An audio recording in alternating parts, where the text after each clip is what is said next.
আসসালামু আলাইকুম। নিশ্চয়ই সবাই ভালো আছেন। আলহামদুলিল্লাহ আমিও ভালো আছি। আজকে আমি একটি গুরুত্বপূর্ণ বিষয় শেয়ার করব। গুরুত্বপূর্ণ বিষয় হলো সন্তান। আপনার সন্তান কি আপনার নাকি অন্য কারোর? এটা পরীক্ষামূলক প্রমাণ। হ্যাঁ, আমরা যখন মা বাবা দেখা যায় যে ছোটোবেলা থেকে জন্মগ্রহণ করার পর থেকে সন্তান লালন পালন করে, তারপর গর্ভ অবস্থায়ও মা কষ্ট করে একরকম, বাবা কষ্ট করে একরকম, তারপর প্রসবের কষ্ট, এরপর থেকে লালন পালন সব কিছুই মা বাবার উপর থাকে। হ্যাঁ, তখনও মা বাবা ভাবে যে এই সন্তান হলো আমার সম্পদ, একমাত্র আমার। পৃথিবীতে সবচেয়ে শ্রেষ্ঠ হলো আমার সন্তান।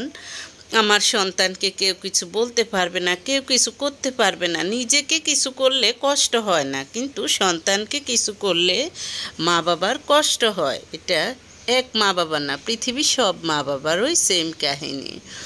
এরপর যখন সন্তান বড় হয়, বিয়ে করানো হয়, তখন স্ত্রী ভাবে স্ত্রীর সম্পদ।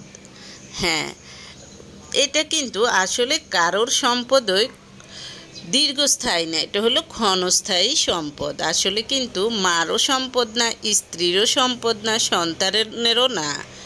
সন্তানেরও না। হ্যাঁ, সব হলো আল্লাহর দেয়া পৃথিবীতে কয়েকদিনের জন্য একটা আমানত। একজনের উসিলা আরেকজনকে দুনিয়াতে আনে, যার উসিলা যাকে আনে তাকে তার কাছে সৃষ্টিকর্তা আমানত দিয়ে রেখেছে।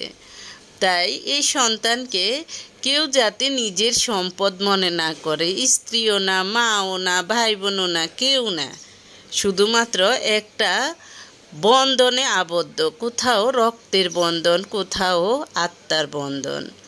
হ্যাঁ, এবার আমি বলি কেন বলতেছি। এই যে এএসপি পলাশ সাহা তার মাকে বুঝিয়ে দিয়েছে, আমি তোমার সম্পদ ন। যে মাকে বলল যে না, মাকে ছাড়া আমি থাকতে পারবো না, সে কি একবারও কল্পনা করে নাই আমার কিছু হলে আমার মা কীভাবে বাঁচবে? হ্যাঁ, এমনভাবে তার মানে এখান থেকে সবার শিক্ষা নেওয়া উচিত। সে কি এখন কি মা কি সন্তানের সাথে চিতায় উঠল, নাকি মা সন্তানের সাথে চলে যেতে পারছে, নিজেকে হত্যা করে ফেলছে? যত আপনই হোক, কিছুই করবে না কেউ, আপনার জন্য মারাও যাবে না কেউ। হ্যাঁ, কান্নাকাটি করবে কয়দিন, এটাই হলো নিয়ম, এটাই হলো একটা মায়ার বন্ধন। কিন্তু এই সন্তানকে কখনো তাহলে এখন কি ধরে রাখতে পেরেছে? বা এই সন্তান বুঝিয়ে দিয়েছে বা মাকে বুঝিয়ে দিয়েছে আসলে কিন্তু আল্লাহর দেয়া আমানত আপনার কাছে ছিল। মা, এটা আমার নয়, এটা মাও এখন বুঝে গেছে, এটা আমার না, এটা সৃষ্টিকর্তার সম্পদ, সৃষ্টিকর্তার কাছে চলে গেছে। তাহলে কেন দুনিয়াতে মানুষের এত লোভ লালসা, এত হিংসা, এত অহংকার?